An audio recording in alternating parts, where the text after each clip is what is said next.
Ok, Erev Tov à tous. Alors, d'abord, comme j'ai dit, je suis vraiment content d'être là. Vraiment, je suis pas seulement content, mais je suis extrêmement impressionné de tout ce que on m'a invité sur le groupe que vous avez créé hier. Avant Shabbat. Je suis extrêmement impressionné, vraiment, de toutes les initiatives qui ont été prises pour David. On va commencer alors. Toutes les initiatives que vous avez prises pour David, vraiment, c'est... Bon, je connais David depuis déjà presque un an maintenant, je sais que c'est un gars extraordinaire, donc ça ne m'étonne pas. Je n'avais pas réalisé combien tout ça aurait un impact sur les gens qui l'entourent. Et le groupe que vous avez créé, ça m'a fait réaliser combien d'abord David en particulier, mais chaque juif, on est Raverim Zelazé, on est garant l'un de l'autre. Et comment, quand il y en a un qui ne va pas, comment tout le monde est concerné. Je vais vous dire franchement, c'est tout à votre honneur, et pas seulement ça, le fait de vous voir déplacer ce soir pour un cours de Torah, la plupart d'entre vous, je ne vous ai jamais vu. Ça veut dire que vraiment c'est quelque chose qui vous tient à cœur, donc c'est pas pour moi que vous êtes venus, c'est pour David, et c'est très bien comme ça. Et Béhémet, je parlais avec certains d'entre vous, avec Ruben hier qui m'a appelé pour me proposer de faire le cours. C'est pas mon initiative, c'est la vôtre, et bravo. Et ouais, vous pouvez vous applaudir, vous avez raison, vous pouvez vous applaudir. Parce que moi je suis sûr que dans le ciel on vous applaudit. Donc vous pouvez vous applaudir, vous méritez. Et la vérité c'est que je sais que c'est extrêmement compliqué d'essayer de se concentrer dans une heure de Torah, surtout à votre âge. Si je me rappelle moi quand j'avais la vôtre, ça fait pas tellement longtemps. Je pense que rien que d'être venu c'est déjà extraordinaire. Mais ce qui est sûr, c'est qu'on fait ça pour une bonne raison. On est tous là parce que Hachem il nous a mis dans une situation qu'on n'a pas choisie, qui est celle de la situation de David, qui est encore, là où on se parle, volontairement mis en anesthésie volontaire, ou en tout cas forcée par les médecins. Je vous donne un rappel rapide de ce qui se passe à l'instant où on se parle. David, depuis hier soir, a retrouvé des signes vitaux normaux, Baruch Hashem. Sûrement grâce à vos tfilotes, moi j'en suis convaincu. Et à tous, pas seulement les tfilotes, mais il y a beaucoup de monde. J'ai parlé avec quelques personnes qui sont proches de David, qui ont pris sur eux beaucoup de choses. Des femmes mariées qui ont pris sur eux de mettre le Kisui Roche, des hommes qui ont pris sur eux de mettre Rabbeinu Tam, de mettre les Rabbeinu Tam, des choses que j'aurais pas cru possibles venant de cette situation-là. Donc Béhémet, on voit que Hachem il sait beaucoup mieux que nous qu'est-ce qui fait réveiller. Et en vérité, comme je vous ai, je vois que à travers les gens à qui j'ai parlé, j'ai remarqué combien ils étaient touchés par la situation. Donc la situation, pour être clair, elle est ni favorable ni défavorable. On est en statu quo pour l'instant. Tant qu'il ne s'est pas réveillé, on ne sait pas ce qui va se passer. C'est pour ça qu'il faut continuer à prier, il faut continuer à se renforcer. C'est pour ça qu'on fait ce cours ce soir d'Afka. La raison pour laquelle les médecins ils ont choisi de ne... Comme je parlais à Ménaché, à son père tout à l'heure, la raison pour laquelle ces médecins ont choisi de ne pas le réveiller pour l'instant, c'est que pour l'instant, ses poumons sont contrôlés par un ordinateur et que au moment où ils vont le réveiller, c'est son cœur qui va prendre le dessus. Comme vous savez que le cœur, c'est la pompe du corps. Et ils ne savent pas encore si le cœur va être assez solide pour tenir le coup. Donc c'est pour ça qu'il prolonge son état d'inconscience, même si je suis sûr qu'il entend tout ce qu'on dit. Moi, j'étais hier avec lui. Je suis sûr et je suis conscient qu'il entend tout ce qu'on dit. Sa Neshama elle est au-dessus de lui et qu'elle est là à regarder tout ce qui se passe et à regarder chacun d'entre vous qui ont fait des Teilim, parce que chaque Teilim, chaque parole de Torah, chaque bracha qui ont été faits en son nom, de toute façon en général, Razal nous dit, au Zohar nous dit, Rabbi Shimon nous dit que ça crée un ange, mais cet ange là, comme on a vu dans la paracha de la semaine, il descend, il monte auprès d'Akadosh Baruch Hu, il réclame la guérison de David, et c'est sûr, j'ai aucun doute, j'ai même pas un safek d'une seconde que la guérison elle va arriver, qui va être Shalem et Bari mieux qu'il était avant, c'est évident. Maintenant, ça n'empêche pas que Hachem il fait pas ça pour rien. Hachem c'est pas un tyran, Hachem il veut pas nous faire du mal, ni à nous, ni à David, ni à personne, et qu'il y a une nécessité de faire quelque chose comme ça. Il semblerait que sans ça, la hardoute que j'ai vue à travers vous, vous particulièrement parce que vous êtes devant moi, mais tous ceux qui ont été touchés, moi le premier, et ce que ça a réveillé chez moi comme volonté de tchouva, de prendre sur moi plus de choses, de conscience qu'il y a une réalité physique, qu'on n'est rien, et que du jour au lendemain, d'une seconde à l'autre, on peut se retrouver sur un lit, parce qu'on est obligé de, excusez-moi le terme, s'occuper de nous dans les moindres détails, parce qu'on n'est pas capable de faire quoi que ce soit, on réalise qu'on n'est rien. Et la vérité, on nous le répète, vos parents vous le répétez, tout arrive, on ne sait pas ce qui va arriver. Vous savez, vous avez entendu plein de choses. Je ne suis pas là pour être... mon but, c'est vraiment pas ce soir d'être moralisateur. Au contraire, j'ai déjà énormément de respect pour vous, du fait que vous faites autant de choses et que vous êtes là. Je vous dis sincèrement, à votre âge, j'étais pas comme vous. Bon, après, j'ai fait de chouva depuis. Mais il n'empêche que c'est très très grand et c'est très très fort. Et déjà, ça, c'est énorme. Déjà, ce que vous avez fait de venir, de faire des télim et de partager et de dire moi je prends le 14, non moi je prends le 119 parce que c'est plus long, n'est-ce pas, Inon? C'est toi qui as pris 119? Le télim 119 ce Shabbat. Et voilà, c'est déjà, c'est inimaginable. Mais il faut comprendre que puisque Hachem c'est pas un tyran, et puisque Hachem il nous aime, et puisque Hachem il veut notre bien, il y a une incompréhension si on garde les yeux de ce monde-ci. Si tu regardes les yeux de ce monde-ci, tu vois des gens qui souffrent. Ruben, il me parlait hier, il m'a dit je comprends pas, c'est pas seulement David. Je veux dire, ce soir on est là pour David, mais je sais pas c'est quoi le nom de celui qui était dans le coma la semaine dernière. Il est tombé de sa bicyclette, il est tombé dans le coma. Ziv Ben Magui. Il y a Talia Batefrat Myriam, son père il m'a dit ce matin qu'elle était à l'hôpital la semaine dernière dans un état critique. Il y a une situation qui est vraiment bizarre, c'est qu'il y a beaucoup de choses qui arrivent et Ruben il m'a fait réaliser ça. Il y a quelque chose qui arrive et Dafka, ça arrive aux jeunes, ça arrive à votre génération. Ça arrive à des gens qui ont 15-16 ans et coup sur coup. Et c'est vraiment bizarre. Et c'est pas normal. Et Rabbeinu il dit, Rabbi Nachman il explique que la première chose qu'un juif il doit faire c'est se poser des questions. Se dire pourquoi les choses comme ça elles arrivent. Hachem, si on part du principe, et c'est évident qu'Hachem il nous aime et qu'Hachem il veut notre bien, pourquoi tant de choses arrivent? Pourquoi c'est aussi difficile? Pourquoi on est là réunis? Pourquoi il faut un truc comme ça pour qu'on soit là réunis, Dafka? Pourquoi le mercredi quand je viens faire des cours des fois ici, je sais, malheureusement on n'est pas autant. Et Dafka, il y a une prise de conscience que Hachem il est obligé de mettre en nous à travers des éléments difficiles. Et Hachem il sait que Dafka c'est ces éléments-là qui vont nous faire réagir, qui vont nous faire réveiller.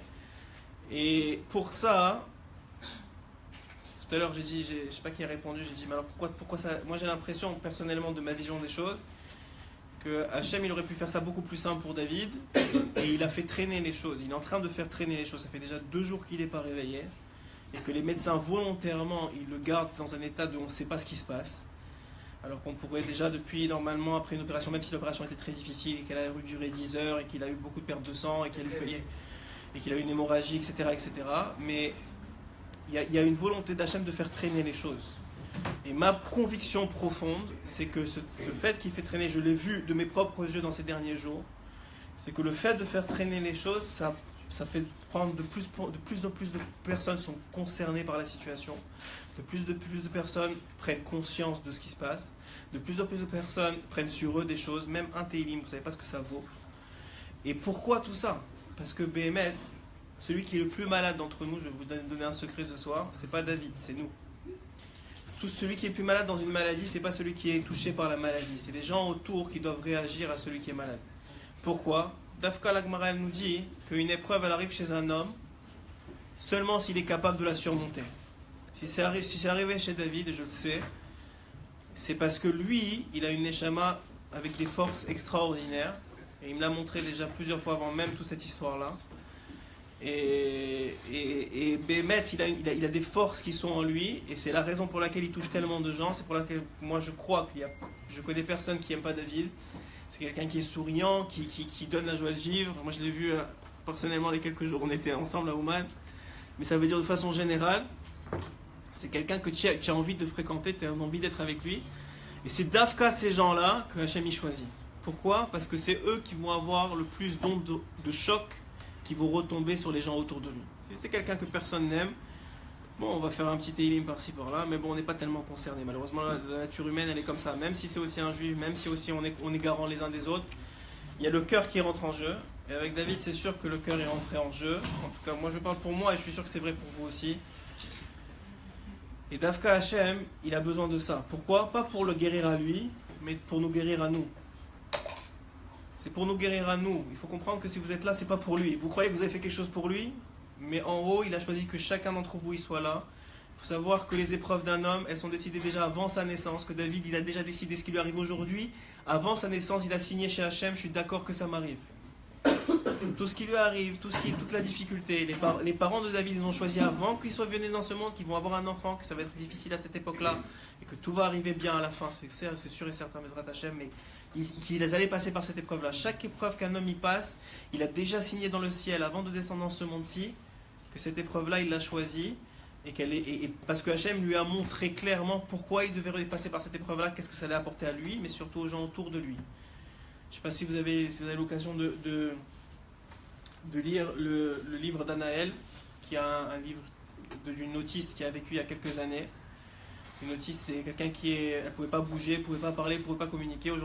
À son époque, dans les années 90, ils ont découvert une technique où elle était capable à travers les ordinateurs qui venaient d'apparaître à cette époque-là, bon, c'est une époque que vous n'avez pas connue, à travers les époques, alors elle était capable, à travers une machine, de bouger sa main et de taper sur des touches. Et à travers ça, on a réalisé qu'elle parlait toutes les langues du monde, en particulier l'hébreu. On a réalisé qu'en vérité, que le corps, c'est rien du tout, même si on le sait à travers la Torah, mais on l'a vu clairement à travers elle, que c'est sa Neshama qui parlait, que sa Neshama, elle connaissait tout ce qui s'est passé avant et tout ce qui se passera après, qu'elle était consciente de toutes ses vies antérieures, qu'elle était consciente de pourquoi elle était venue dans ce monde. Si Dafka, elle était venue pour faire tchouva à ses parents qui étaient sortis du chemin, elle était venue dans cet état-là pour ne pas faire de faute, parce qu'elle a demandé à Hachem que si malheureusement elle revenait dans un corps, il y a tout le Yetzerara qui rentre avec ce corps-là, et elle risquait de tomber plus que de grandir. Et elle était une rabbinite dans la Shoah. Et vous lirez le livre, je ne vous donnerai pas tous les détails, c'est un livre qui, à mon avis, pour prendre conscience des choses, ça vaut la peine de lire. Mais pour comprendre que vous n'êtes pas juste un corps.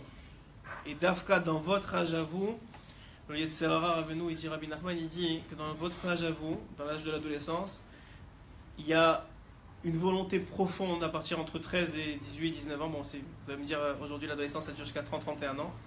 Mais on va dire entre 13 et 18 ans, la Neshama, elle a une volonté de se dévoiler, elle a une volonté de grandir, elle a une volonté de se connecter à Hachem.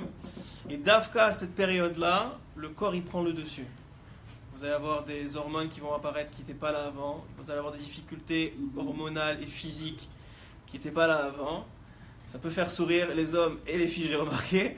Mais Béhémet, c'est pas fait pour rien. Ça veut dire c'est pas fait pour rien. C'est parce que Béhémet, on est dans le corps, il veut pas laisser la Neshama s'exprimer.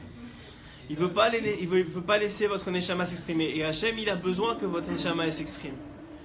Le Baal Shem Tov Akadosh, il a exprimé de façon très très belle que plus on va s'approcher du Mashiach, plus la génération elle va être faible, mais plus la génération elle va être grande. Qu'est-ce que ça veut dire? Aujourd'hui vous êtes confrontés, hein? C'est un combat. Hazak. C'est un combat. Le but c'est que vous participiez. Hein. Je suis pas là juste pour parler, alors vous pouvez participer évidemment, mais ce que voulait dire le Baal Shem Tov, je voulais vous l'expliquer en quelques mots, c'est que vous êtes confrontés aujourd'hui, à votre âge, à un Yetzerara, à une Tum'a, à une impureté dans le monde, à des tentations que jamais on a connues, à moi qui ne suis pas tellement vieux, mes parents encore moins, mes arrière-grands-parents encore moins. Vous êtes confrontés aujourd'hui à peut-être le déchaînement du Yetzerara qu'on n'a jamais connu dans le monde entier jusqu'à maintenant. Et Dafka, il fallait les meilleures âmes pour faire ça, pour faire ce combat-là, comme il a dit. Il faut les meilleurs boxeurs, parce que les coups, ils sont durs, et pas forcément des meilleurs boxeurs qui donnent des coups durs, mais qui supportent les coups. Il faut être capable de tenir le coup, et Dafka, il faut une âme particulièrement forte pour être capable de tenir le coup.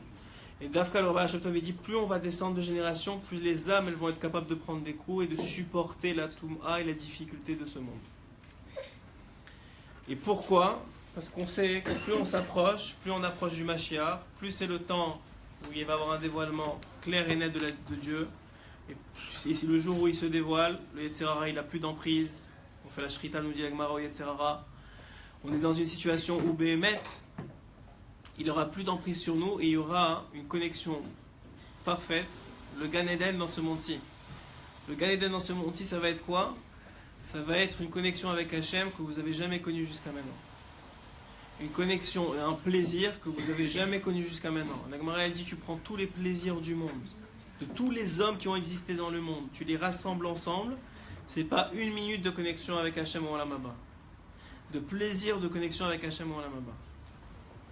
Mais Hachem, puisqu'il nous aime, puisqu'il voit qu'on part en cacahuète, chacun d'entre nous à ton niveau, je le sais, je le vois, et en particulier dans une génération aussi difficile, où les mœurs qui étaient normalement pas tellement acceptées il y a quelques années, aujourd'hui c'est devenu normal, en particulier dans les relations hommes-femmes. Et de tout ce, quand le Hachem il voit ça, il est obligé de donner la force équivalente à la force destructive qui existe dans le monde.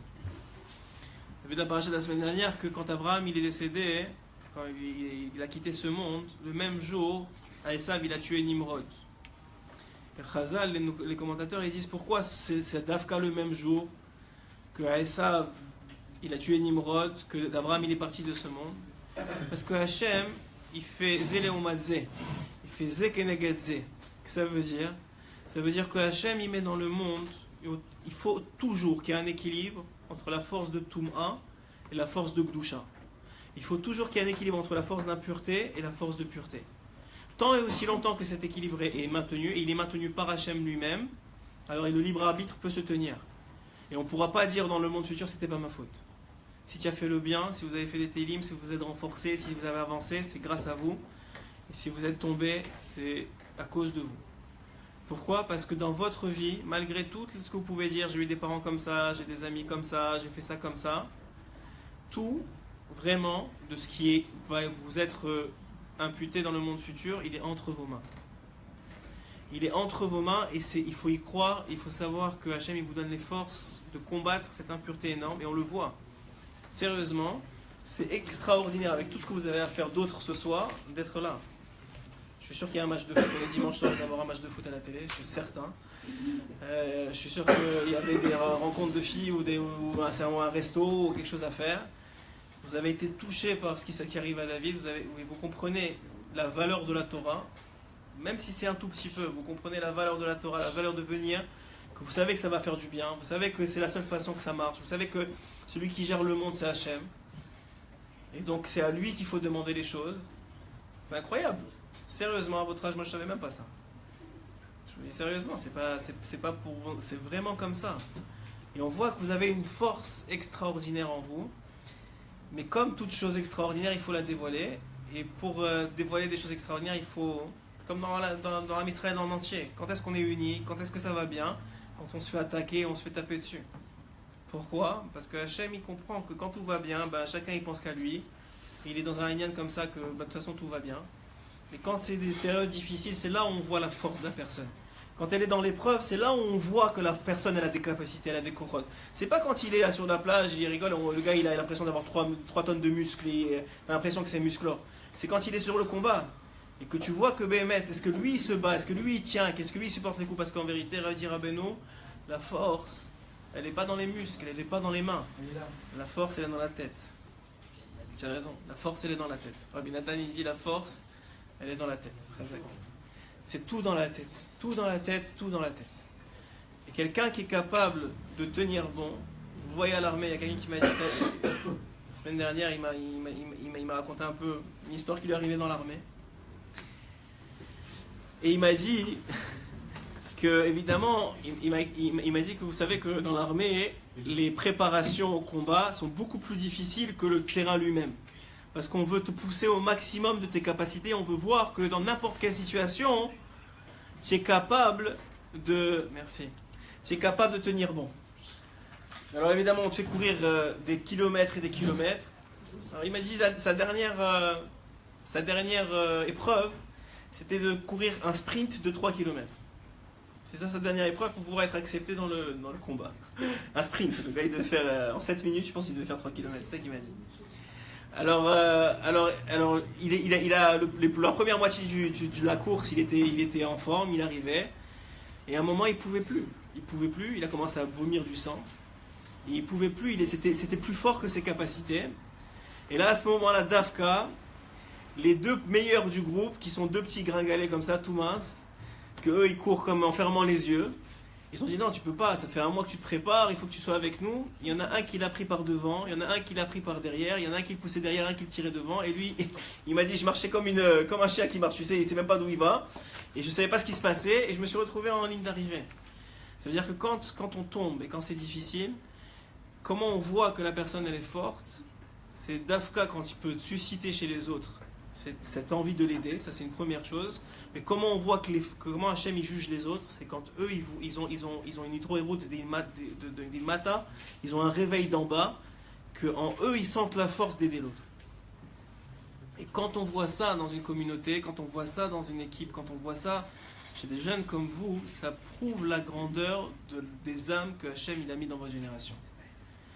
Parce que je vous dis très clairement que ce que vous êtes en train de passer, si nous on ne l'a pas eu dans la génération, c'est qu'on n'était pas capable de le supporter. Autant au niveau d'Internet, autant au niveau moi je parle pour les garçons en particulier, autant au niveau de tout ce qui se passe, de la difficulté de la vie aujourd'hui. Moi je sais que mon père il me dit que c'était, je comprends pas, aujourd'hui il faut faire 18 métiers pour arriver à avoir un métier. À l'époque on faisait un métier du début à la fin, on se posait même pas la question. Aujourd'hui nous on voit que nos enfants ça va être encore plus compliqué. Mais c'est simplement parce que vous avez encore plus de force que nous. Vous êtes encore plus grand que nous. Et c'est pour ça que le Mashiach il attend. Mais plus on est fort, la Torah nous dit que Esav il était plus fort que Yaakov. Esav il avait une plus grande âme que Yaakov. Mais plus on est fort, plus on a une âme importante, plus que lorsqu'on tombe, on tombe bas. Et ça fait mal. Et Dafka, Hachem, il a confiance en chacun d'entre nous et en chacun d'entre vous. Et je vous dis que ce qui arrive à David ce soir, depuis quelques jours, c'est pas pour lui. Parce que lui, ça fait déjà quelques temps que je le suis. Il a fait tchouva de façon extraordinaire, mais même s'il était déjà depuis longtemps dedans. Je dis juste un exemple. Il y a quelques mois, je donnais un shiur pour jeunes à Tetvav. Et c'était un vendredi. Je devais partir, j'avais quelque chose à faire à Bnei Brak. Et je leur ai dit, écoute, c'est vendredi. Inon était là, je pense. Et j'ai dit, c'est vendredi. J'ai dit, dis-moi, regardez, il y a une mitzvah de faire Shne Mikra et Chatargum. C'est de dire la paracha de la semaine, deux fois en. Passez de l'autre côté. deux fois en hébreu et une fois en araméen. Alors j'aurais dit, regardez, la vérité, quand j'ai dit ça, hein, j'étais sûr qu'ils n'allaient pas m'écouter. J'aurais dit, regardez. C'est une mitzvah, on vient d'étudier la Torah, vous avez compris que les mitzvahs c'est important, vous avez compris que Hachem il a fait les mitzvahs pas pour nous faire du mal. Installe-toi, il y a de la place ici. Vous avez compris que Hachem il a mis les mitzvahs dans le monde pas pour nous faire du mal, que c'est l'échelle qui relie le monde d'en bas et le monde d'en haut. Les mitzvot c'est ce qui nous permet de relier le monde d'en bas et le monde d'en haut. La Torah c'est ce qui nous permet d'avoir un impact sur le haut. On a vu avant vous, on a fait un shiur d'écouter Moran qu'on a tous les dimanches. Là-bas, Rabbi Nachman, il dit que celui qui prie, sa prière, elle monte plus haut que la nature, plus haut que les astres. Et donc, ta prière, elle contrôle les astres. Hachem, il prend ta prière et il dit aux astres, maintenant fais comme la prière, elle a dit. Donc maintenant, vous avez prié pour David, quel que soit ce qui est décidé hier ou avant-hier. Maintenant, il y a un lot de prières pour David. Ce lot-là, il est monté plus haut que la nature qui devait arriver. Plus haut que ce qui avait été décidé. Et c'est ça, et Dafka, quel que soit, et moi je sais que de toute façon ça va bien se passer, mais quel que soit ce qui avait été décidé avant vos prières, maintenant que vous avez prié, ça va changer la donne. Et ce sera mieux. Ce sera mieux que ce que ça a été parce que vos prières, elles vont au-dessus. La prière du juif, à Kol Yaakov Yadaim Yedei Esav. Yadaim c'est les mains, c'est l'action dans ce monde-ci, ça c'est Esav. Nous on a une voix, une parole que Hachem nous a donnée. Une âme qui est Chelek Melokam Imal, qui est une partie d'Hachem, qui est capable de quoi? De toucher la divinité, de toucher Hachem plus haut que les Kochavim, plus haut que les étoiles. Et même ce qui a été décidé par la nature, que pour un goy, peut-être ce serait une catastrophe pour lui, ce qui arrive à David. Pour David Dafka, parce qu'il y a des gens comme vous qui prient pour lui, les choses elles vont bien aller. Parce que c'est les prières qui font ça, c'est les prières qui changent la nature. Et Dafka, on comprend que, en tout cas moi je vous dis que Hachem il fait traîner les choses parce que de plus en plus de personnes sont concernées, de plus en plus de personnes sont touchées par la situation. Et de plus en plus de personnes changent. Et Béhémet, si vous êtes là ce soir, c'est pas pour David. C'est David qui est là pour vous. Parce que sachez une chose, que ce monde-ci, il n'y a personne qui ne l'a pas quitté. Alors, vous êtes jeunes pour entendre ce genre d'histoire-là, mais vous demandez à vos parents, il n'y a personne qui n'a pas quitté ce monde-ci. Tout le monde est parti, ils se sont retrouvés au Bet HaChaim, et ils ont passé la retraite. Le Niftar, ça veut dire retraite. Ouais. C'est pour ça qu'on dit, l'homme, dans le judaïsme, on ne dit pas met, on ne dit pas quelqu'un il est mort. Pourquoi? Parce que mort, ça veut dire qu'il y a un arrêt, c'est fini. On dit il est niftar. Niftar, ça veut dire quoi? Ça veut dire il est retraité. Il a été retraité de ce monde. Et tout le monde, un jour ou l'autre, va être retraité de ce monde, parce que ce monde, c'est que tu es en train de bosser ici. Il va falloir que tu touches ta paye à la fin. Et donc, tu passes à la retraite. Et tu récupères les dividendes. Mais sachez que tout le monde est parti. Et les seuls dividendes qui restent dans le monde à venir, c'est le bien que vous avez fait entre vous, c'est le bien que vous avez fait pour les gens qui sont autour de vous, c'est la Torah et les mitzvot que vous avez fait pour vous-même. Sachez que si vous êtes là, et moi je l'ai vu plein de fois dans ma vie, à chaque fois que j'ai cru faire des choses pour les autres, je me suis retrouvé quelques années après à réaliser que c'est les autres qui ont fait pour moi. Comment ils m'ont forcé à grandir, comment ils m'ont forcé à évoluer, comment Hachem, à travers les situations de ma vie, ils m'ont forcé à évoluer, ça m'a fait grandir à moi. Et c'est Gdavka pour ça. Et c'est pour ça qu'aujourd'hui, ce soir, particulièrement, c'est une occasion extraordinaire pour nous. Et on ne veut pas que ça se reproduise pour personne qu'on connaît. Et Hachem, il ne veut pas que ça se reproduise pour personne qu'on connaît. Donc il veut sortir le maximum de cette situation-là. Il veut sortir que Davka, je ne sais pas si à l'époque on jouait au Bi, mais je pense que c'est plus votre jeu en ce moment, à part si vous jouez sur Nintendo ou sur... Mais ça veut dire, aujourd'hui, il n'y a pas personne sort dehors pour jouer au Bi. Mais à l'époque, comment on faisait pour gagner plein d'autres billes? On tirait une bille, on s'assurait de toucher le maximum d'autres billes en même temps.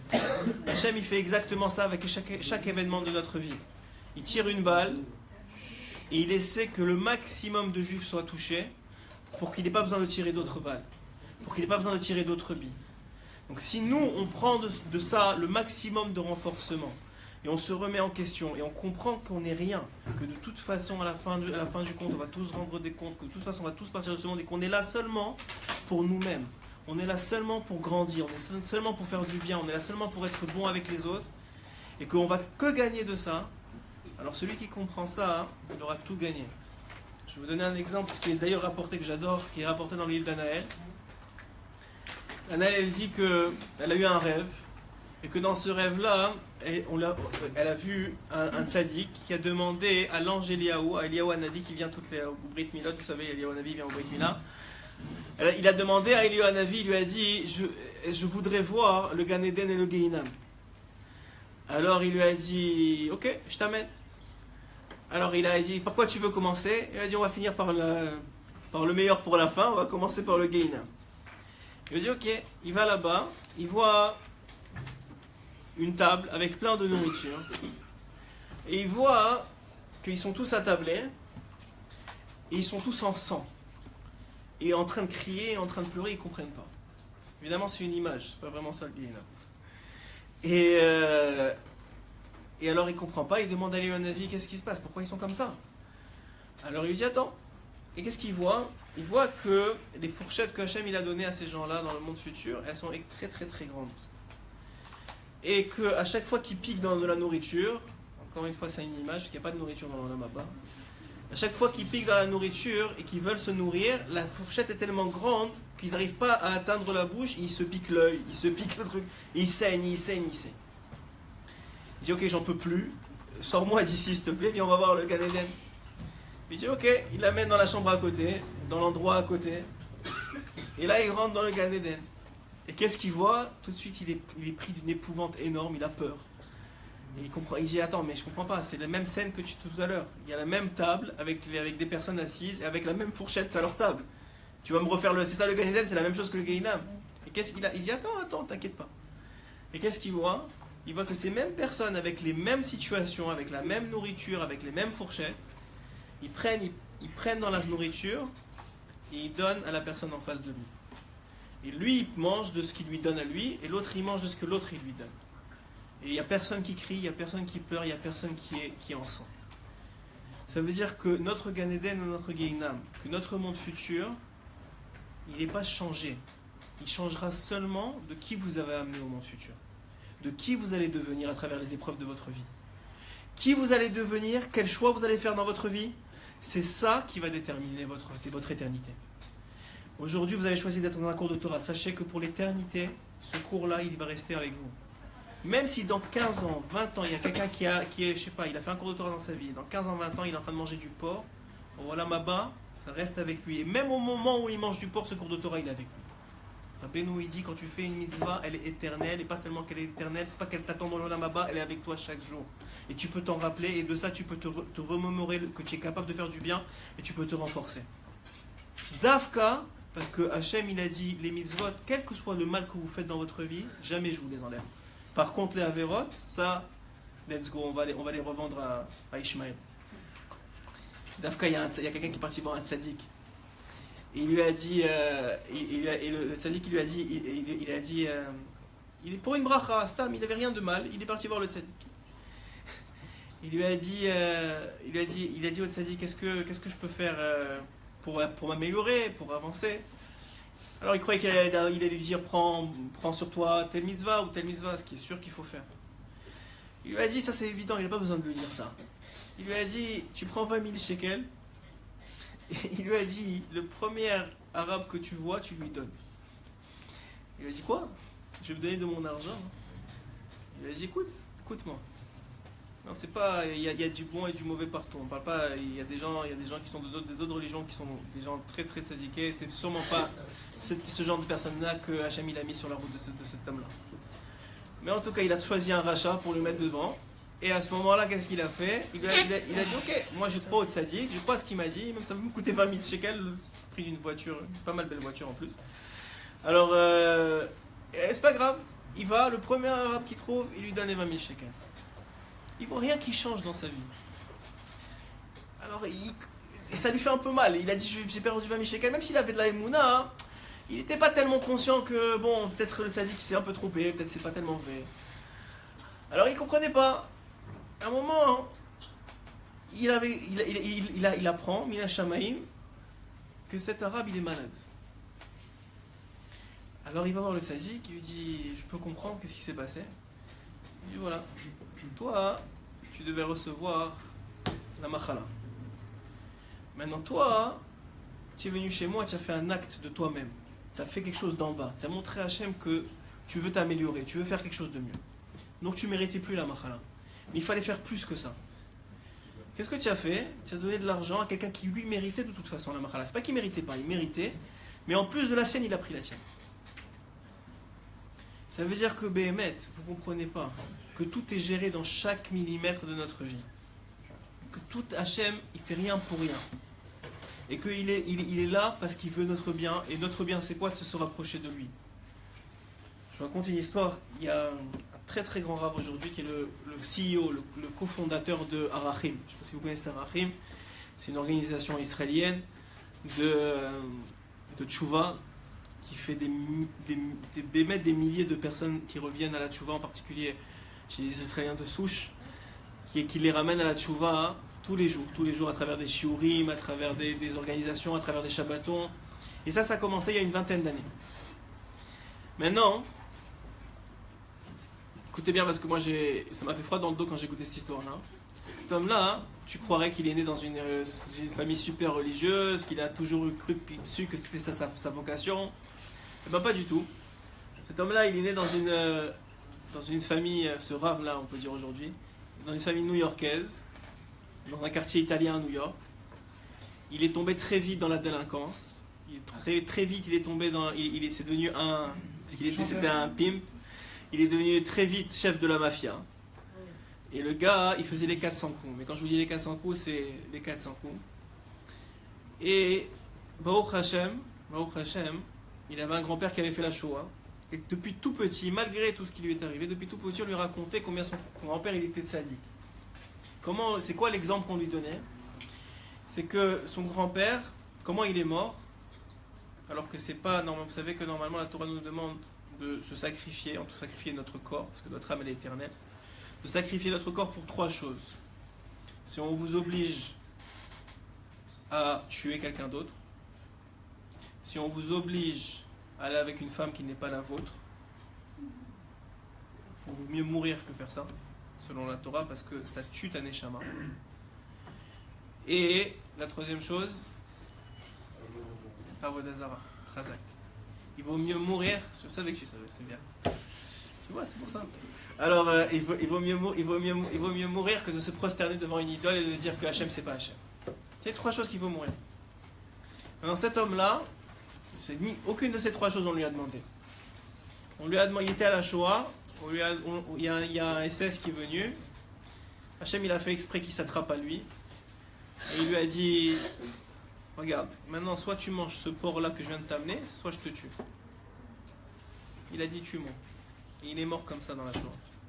Alors nous, on peut pleurer de ça. On peut pleurer de ça. Sachez que lui, il est dans le plus haut niveau du Gan Eden. Et pour l'éternité. Donc si on doit pleurer, c'est pour nous, c'est pas pour nous. Même si ça touche le cœur, évidemment. Alpiteva. Mais il faut comprendre qu'il y a un au-delà. Il n'y a pas que ce monde-ci. Et toute sa vie, cet enfant-là, ce jeune-là, depuis qu'il était bébé, on lui racontait cette histoire-là. Maintenant, lui, il était chef de la mafia à New York. Il faisait de l'argent. Il traînait dans de la drogue.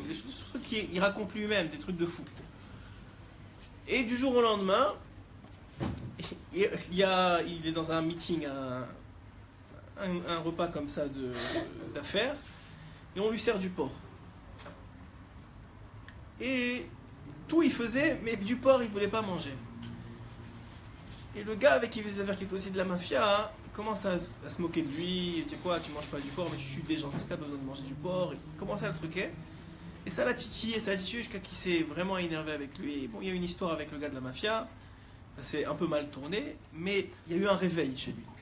Si mon grand-père, il était prêt à mourir pour pas manger du porc, moi je peux faire ce que je veux et je choisis de manger du porc, c'était trop pour lui. Cet homme-là, il est monté en Eretz Israël pour fuir la mafia, pour fuir tout ça. Il est monté en Eretz Israël. Au début, il était normal, pas haredi, même pas religieux, même pas kippa. Et il est rentré à l'armée.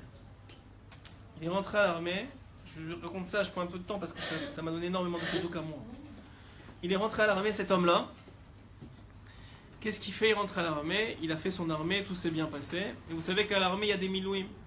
Un mois par an, pour les meilleurs d'entre eux, ceux qui ont été choisis, ils reviennent un mois par an pour faire des milouim, ils donnent un mois de leur vie par an. Rien que ça, c'est une mitzvah énorme. Rien que ça, c'est énorme. Ils n'ont pas besoin vraiment de plus dans la vie, mais je vous dis, au prochain, il y en a beaucoup qui font plus. Mais ils donnent un mois à la terre d'Israël, un mois au peuple juif, de leur vie, de leur temps, de leur famille. Ils se sacrifient pour protéger la terre. Et donc il était en Milouim. Et Dafka, ce jour-là, en Milouim, ils étaient 60. Ils pensaient qu'ils avaient besoin de 60 soldats. Et tous ceux qu'ils ont appelés, ils ont appelé 65 soldats. Et de tous ceux qu'ils ont appelés, ils sont venus. Ils ne s'attendaient pas à ce que tout le monde vienne. Et puis il y a toujours un qui dit non, moi je suis malade, moi ma femme elle accouche, moi. Et tout le monde sont venus. Alors ils ont annoncé, voilà, au micro, est-ce qu'il y a 5 personnes qui veulent se désister pour cette fois-ci? Vous reviendrez une autre fois. Mais cette fois-ci, on a le compte, on est 60. Alors lui, il a dit, écoute, moi j'ai 3 enfants comme tout le monde. De toute façon, ils vont m'appeler dans quelques mois. Alors ça me sert à rien, je vais rester. Et là, il y a quelqu'un qui vient s'asseoir à côté de lui. Et donc, il y a des gens qui lèvent la main, comme ça. Et il lui dit, tu t'en vas pas? Alors il lui dit non. Il lui dit, mais quoi, tu t'en vas? Mais tu devrais t'en aller, il y a ta femme, tes enfants. Il lui dit, moi je suis pas mieux qu'un autre, j'ai 3 enfants. Eux aussi, sûrement, ils ont des enfants. Il lui dit, non, écoute-moi, moi je suis chef ici, et tu t'en vas. Il dit, mais je veux pas, ça m'intéresse pas, je veux revenir de toute façon. Il dit, non, tu t'en vas. Alors il dit, tu sais quoi, la femme là qui a inscrit les choses, dis-lui qu'elle me regarde au moment où tu vas la voir, dis-lui que je t'ai déjà libéré. Bon, le gars il comprend pas, il dit, bon c'est pas grave, allez, ça va.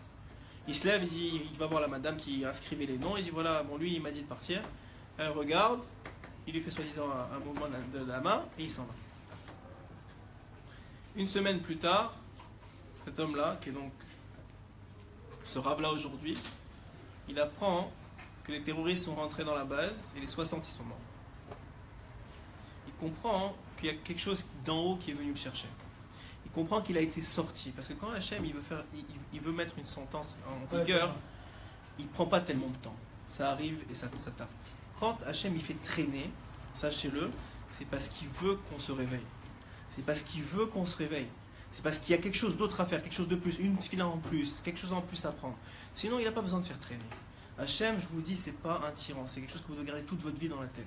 Tout ce qui vous arrive dans la vie, c'est parce qu'il vous aime et qu'il veut vous rapprocher de lui, c'est tout. Sinon, il n'a pas besoin. Il n'a pas besoin d'Afka de nous. Il a créé le monde pour nous donner à nous.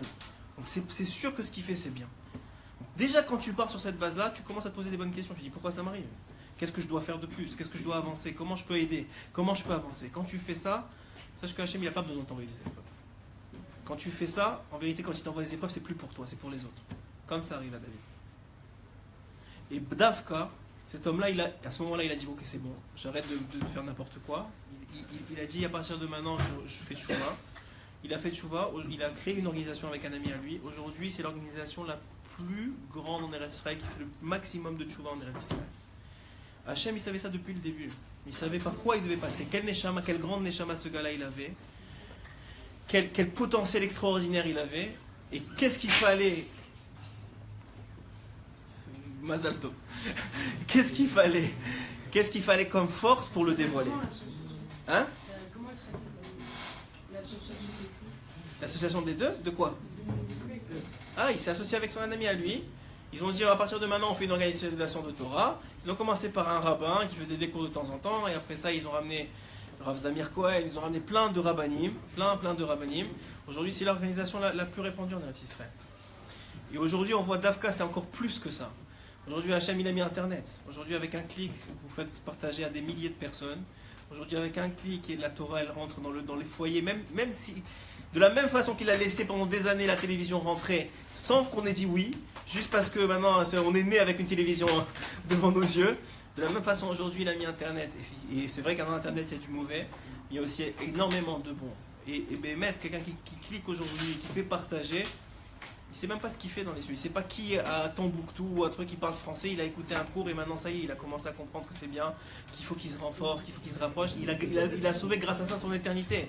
Et pas seulement lui, il a sauvé celle de l'autre. Ça a apporté dans la halakha que quand on est mechouya, quand quelqu'un, par exemple pour le kidouche du vendredi soir, ouais. Moi et Réhouven, on est tous les deux chayav de kidouche. On est toujours obligé de faire kidouche le vendredi soir. Maintenant, même si moi j'ai déjà fait le kidouche de vendredi soir, je peux et je dois, si Réhouven ne peut pas le faire tout seul, le faire à sa place. Mais j'ai déjà fait, je suis déjà acquitté.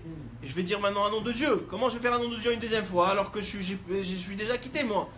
La Gemara elle dit dans ma Masechet Rosh Hashanah, parce que puisque lui, il est encore chayav, alors toi tu es encore chayav. Puisque ton frère, il n'est pas encore sorti de l'obscurité, puisque ton frère, il ne connaît pas encore Hachem, il est encore loin, il est encore dans les ta'avot, il est encore dans la mafia, il est encore dans les trucs qui veulent rien dire et qui vont le faire tomber. Toi, qui est un peu sorti à ton niveau, qui est ici aujourd'hui, qui entend une parole de Torah, tu es obligé, tu as une responsabilité, un, de prier pour lui, et deux, de le sortir de là. Pourquoi? De la même façon que même malgré que toi, tu as déjà été acquitté par le kidouche, que malgré que toi, ça a été bien, t'as ton Olam Haba. Le Rambam il dit, quand on va monter au Olam Haba, il va y avoir de part et d'autre les âmes qu'on aurait pu sauver, et qu'on n'a pas réussi à sauver. Et ça va ternir notre sentiment de bonheur au Olam Haba. Le fait qu'on va réaliser que par notre égoïsme, on n'a pas réussi à regarder vraiment les autres comme il faut, à les aimer comme il faut, et à leur donner la volonté de se rapprocher comme nous on s'est rapprochés. Et ça, vous le voyez à chaque instant. Rabbeinu il dit, dans l'écouter Moran Aleph, que chaque chose qu'il arrive à un juif, même si maintenant tu vois une feuille qui tombe de l'arbre, et qu'elle tombe à gauche et pas à droite, c'est parce qu'il y a un enseignement à prendre. Il y a quelque chose que tu dois apprendre de là. C'est à te dire à quel point, maintenant encore plus comme des événements aussi choquants et marquants, Baruch Hashem, je dis Baruch Hashem et je choisis mes mots, que ce qui arrive à David à l'instant précis où on en parle, c'est évident qu'on a beaucoup à prendre et que déjà sans moi, sans secours, sans rien, vous avez déjà pris énormément et vous avez pris conscience de ça sans qu'on vous le dise, parce que votre Neshama, elle prend conscience de la valeur de la Torah et de la valeur des Tfilot. Vous savez, il y a beaucoup de monde qui m'ont dit, est-ce qu'on peut aller voir David, est-ce qu'on peut aller le voir? Et j'ai répondu tout le monde la même chose que moi, j'ai parlé avec le père de David. Le mieux qu'on peut faire pour lui, c'est de nous changer nous. C'est ça le mieux qu'on peut faire pour lui et c'est le mieux qu'on peut faire pour nous. Et c'est le mieux qu'on peut faire pour chacun d'entre nous dans l'Israël. Aujourd'hui, vous êtes dans une génération, je le répète, qu'il y a des tentations énormes. C'est le plus haut taux de divorce qu'on n'a jamais connu. C'est le nombre de trahisons maritales, c'est incalculable, c'est devenu normal. Le respect des parents, on n'en parle même pas. C'est rendu que maintenant les enfants, c'est plus des enfants, parce que la vérité, c'est un gros problème. C'est que vous avez des forces qui sont plus fortes que les nôtres. Donc vous croyez que vous êtes capable de faire mieux que nous. Et sûrement que c'est vrai. La seule chose, c'est que vous n'avez pas encore l'expérience et la capacité de faire mieux que nous.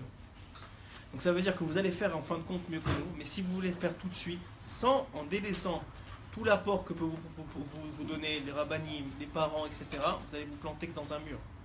Pas parce que vous n'êtes pas capable, vous êtes capable de sauter le mur 1000 fois plus mieux que nous, mais parce que ce n'est pas encore le moment, et vous n'avez pas encore les forces, vous n'êtes pas encore assez barré, assez préparé, assez renforcé. C'est comme si tu prends quelqu'un et tu ne fais pas passer à l'armée, tu ne fais pas passer par la session d'entraînement, tu fais directement en combat, il a l'impression que c'est la fin du monde. Mais tu fais passer par une session d'entraînement comme ils font passer, après c'est que ça va tout seul. Ça va tout seul. Pourquoi? Parce qu'on l'a préparé. Malgré qu'en lui, il y avait cette force-là de réussir toutes les épreuves de l'armée. Mais tant qu'il n'a pas passé l'épreuve, qu'il n'a pas été soutenu dans l'épreuve, au moment... La préparation, c'est quoi la préparation? C'est que c'est difficile physiquement, mais émotionnellement, on est soutenu parce qu'on sait que c'est pas vrai. On sait que c'est pas vrai. Et c'est ça la réalité, c'est qu'aujourd'hui, vous avez encore la chance d'être soutenu émotionnellement par les gens qui vous entourent, les gens qui ont plus d'expérience que vous, vos parents. Mais vous avez la force physique de faire directement le saut. Mais si vous laissez cette support émotionnel de côté, vous dites « je sais mieux que toi », sachez que vous allez vous planter, parce que si ça ne marche pas dans la tête, ça ne marchera pas dans le corps. Ça marchera peut-être au début, mais ça ne marchera pas à la fin. Il faut, et je vous le dis, et moi personnellement, je vois dans ma vie tous les jours, je ne suis pas très vieux, vraiment pas très vieux, mais je vous dis que moi tous les jours, si je tiens le coup, c'est parce que j'ai un rave derrière moi, c'est parce que j'ai des gens plus expérimentés que moi, c'est parce que j'ai des gens à qui je peux parler, c'est des gens à qui je peux me confier. Je suis capable de faire les choses. Physiquement, j'ai de quoi, je peux sortir un billet de la poche, je peux m'acheter une voiture, je peux faire les choses. Je peux aller travailler, je travaille, je peux faire les choses. Mais dans l'émotion, dans le côté spirituel, même si je crois que je peux faire, on est incapable de faire sans les tzadikim. On est incapable de faire sans nos parents. On est incapable de faire sans ceux qui nous soutiennent. Et quelqu'un qui n'a pas compris ça, sachez que vous allez payer. Vous allez tomber dans le piano. Comme moi, dans certains aspects de ma vie, je suis tombé déjà. Et je vous dis, vous allez tomber, pas parce que vous n'êtes pas capable, parce que vous n'avez pas pris le temps de laisser les choses faire. La faute d'Adam Arishon, nous dit Srazal, c'est quoi? C'est Dorek et Asha. Il a précipité l'heure. Aujourd'hui, vous êtes mature de plus en plus vite. Vous avez même physiquement des signes de maturité de plus en plus vite. Moi, je vous dis, je suis dentiste de formation. Les enfants aujourd'hui, ils ont de plus en plus vite les dents d'un adulte. Juste même au niveau physique, c'est vrai. On voit que Béhémet Hachem, il accélère la situation. Vous êtes de plus en plus grand, de plus en plus jeune. Et vous avez des outils de plus en plus forts, de plus en plus jeunes. Mais ça, c'est à double tranchant. Si vous savez attendre l'heure qu'il faut et prendre le temps de vous construire et d'être capable de gérer ces outils et qu'ils vous servent plus qu'ils vous détruisent, alors Béhémet, vous serez des gens grands et vous ferez venir la Géoula. Mais si vous faites le contraire comme a fait Adam Arishon, Dorek et Asha, il a précipité le moment où il devait manger. Il devait manger à Shabbat, et à Shabbat, ça aurait été Shabbat, il aurait réparé le monde, il n'y aurait pas eu, même nous on n'aurait pas eu à tout ça à subir. Il n'y aurait pas eu de mort dans le monde, il n'y aurait pas eu de difficultés, il n'y aurait pas eu d'épreuves. Mais parce qu'il a Dorek et Asha, parce qu'il a précipité le temps, alors il est tombé dans la faute, il est tombé dans la mort, et il nous a entraînés avec lui. En vérité, c'est nous qui l'avons entraîné avec lui parce qu'on était en lui. Si j'ai un conseil à vous donner ce soir, et je me parle à moi-même, si j'ai un conseil à me donner ce soir, on va rephraser, c'est de profiter de cette situation-là pour nous remettre en question. Pour profiter qu'on ne veut pas que ça arrive dans nos vies. On ne veut pas que ça arrive avec nos enfants. On ne veut pas que ça arrive avec nos parents. On ne veut pas que ça arrive avec nos femmes. On ne veut pas que ça arrive avec nos amis. Si c'est arrivé à David, c'est parce qu'il avait déjà choisi ça. Il a pris sur lui que ça arrive comme ça. Il a pris sur lui que ça arrive comme ça, il n'a pas pris sur lui pour lui seulement. Comme Anaël, elle a pris sur elle que c'est pour ses parents qu'elle est revenue, qui étaient en vérité ses enfants dans une autre vie. La même chose, à ceux à qui ça arrive, des choses difficiles, c'est pas pour eux qui prennent. Eux, ils sont très très très grands, parce que si Dafka, ils sont capables de surmonter l'épreuve, c'est que c'est des gens très très grands et qu'ils ont une âme très grande. Et c'est pour les gens autour de nous. Nous, qui sommes capables. Hein, c'est l'autiste dont je vous ai parlé. Peut-être je ferai passer le livre, mais ce qui est sûr, c'est que c'est pour nous. Alors s'il y a un conseil à prendre de cette situation-là, c'est ce que vous avez fait depuis le début sans que je vous en parle, sans que personne ne vous en parle, vous avez senti que c'était ça qu'il fallait faire, c'est se renforcer dans la tfila, se renforcer dans la signout, se renforcer dans ce que vous regardez pour les garçons. Parce que c'est pas lui que vous sauvez, c'est vous-même. C'est parce que si vous tombez aujourd'hui dans des choses que vous ne devez pas voir, c'est votre couple qui est foutu. C'est la façon dont vous allez faire vos enfants qui sont foutus. C'est les prochaines générations qui seront pires que vous, etc. etc. C'est pas juste vous, comme Yaakov quand il s'est battu contre Laban ou comme Esav, c'est pas lui il s'en fout, lui c'est le tzaddik. Il n'a pas besoin de ça. C'est pour nous, pour ses enfants qu'il a fait ça. Et de la même façon, vous avez la responsabilité de ceux qui vont venir après vous. Et vous avez la responsabilité de la révélation du Mashiach. Qu'il arrive Bekarov. Alors qu'on prenne tous sur nous de réaliser ce que vous avez déjà fait. Encore plus de Torah, encore plus de Tfila, mais surtout, le problème de la génération, et vous le savez, je le sais, c'est les mœurs. C'est les mœurs, c'est les relations hommes-femmes. C'est ça le problème de la génération. On le sait, Rabbeinu l'a déjà dévoilé, que c'est ça le problème de la génération. C'est l'accès à outrance à des choses auxquelles on ne devrait pas avoir accès. Ça tue la relation homme-femme. Je vous dis, des gens qui ont choisi ce chemin-là, une fois qu'ils sont mariés, ils n'ont que des problèmes, que des difficultés. Parce que leur idée, leur relation, des relations maritales, des relations humaines, elle est complètement faussée. Bezrat Hashem, Siata Ishmael, que par ces paroles de Torah, dès demain, on apprend des très bonnes nouvelles sur David. Ben Norat, une refoua shelema complète, qu'on n'entend plus de mauvaises nouvelles dans Israël, qu'on n'ait plus besoin d'entendre des mauvaises nouvelles dans Israël et qu'on se renforce BMS dans la Torah. Amen.